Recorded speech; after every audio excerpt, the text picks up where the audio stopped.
Hi guys, welcome back to my channel, and just a quick one tip for how to recover the car after stalling. As you know, most learners, when they are nervous or when they're learning in the beginner lessons, they stall the car a lot in first gear. However, this does happen in driving tests too, because they are nervous when they're in a test. And if they do a stall, they tend to panic a little bit, and they normally are okay with it, and they find that they're stalling the car. The best thing for stalling a car, people always ask me this: will I fail my test? Well, if the nature of the fault, if it affects somebody while you stall the car, it could be a fail point. If it doesn't and you recover the car, then it's a fault, driver fault. And basically it's all about how you recover from the stall. Now, there's two types of stalls. There's one where you stall if you're about to drive off and you recover the car and you drive off again, then that would be fine. It would be a driver fault unless it's repeated in a pattern. And then the other way of stalling, if you're pulling off a junction into a major road and you stall because you have the wrong gear selected and it affects traffic that was on that road, then that would be a dangerous fault or a serious fault, resulting in a fail in most cases. So why does a stall happen? And the simplest way to explain this, and if you keep it very simple, first gear is not like the other gears. First gear is a moving off gear. It's a very powerful gear and it has a very low limit, and it makes a lot of noise. So when you're about to pull off from a stop position, you press the clutch, you select first gear, and you bring the clutch up to what we call the biting point. It may vary in car to car. The biting point is where the car pulls slightly, the engine revs climb up.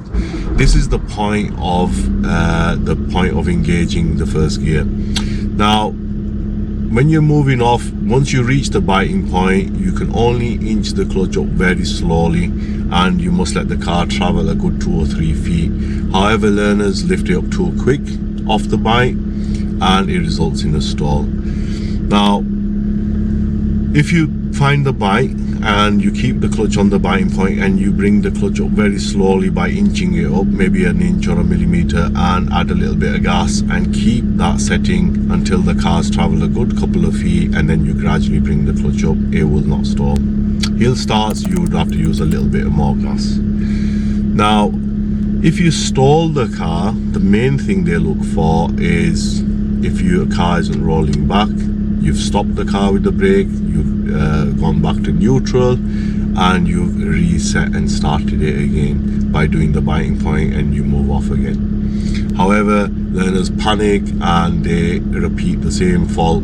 They lift the clutch up too quick and they miss the biting point. The best way to deal with that is to find your biting point in small stages. So for example, if you can't find the biting point, you add the clutch up slowly. You still can't find it, add a little bit more, you still can't find it. So doing small movements is the key. And then once you find it, hold on the bite, add very little adjustment, maybe a millimeter higher as the car starts to travel, and that would be fine. So I'm going to give you a quick demonstration. I'm moving off from here.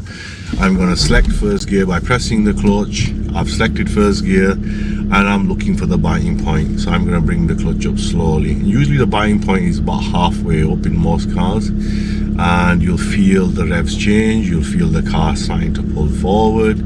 As you pull forward, you can inch the clutch up, checking your mirrors, gradually adding everything and gradually doing your biting point. And I'm still on the clutch at this moment, and now the car's traveling, so I've released the clutch pedal now, and that would be first gear move off.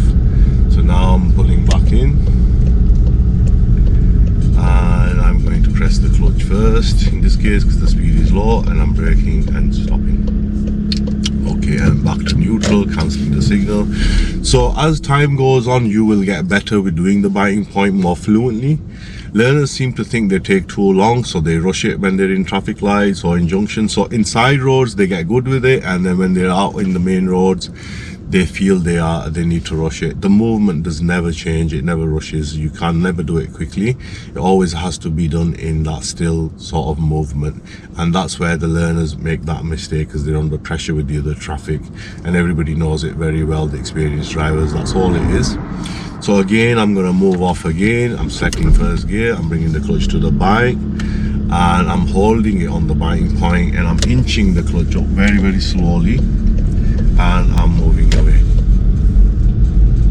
And now I'm letting go of the clutch. So you see, it takes that much time for you to actually let go of the clutch, and I'm pulling back in again. So most of the time, when you're changing into gear 2, 3, 4, them clutches are released a little bit quicker. I wouldn't say you could jump off them. They're released in a gradual way, and sometimes the learners can get confused between the gears, where they think first gear is similar to that. First gear is completely the difference of them gears. First and reverse gear usually are done with more biting point and gradual lift of the clutch, whereas 2, 3, 4, 5, 6, etc., rest of the gears you can smoothly gradually come off the clutch. I hope that answers some of your questions. If you like that video, hit the like, subscribe, and switch on your notifications for the next videos. I'll be giving you a bit more detail on biting point and moving off, and a bit more on the clutch. See you on the next one. Thanks for watching.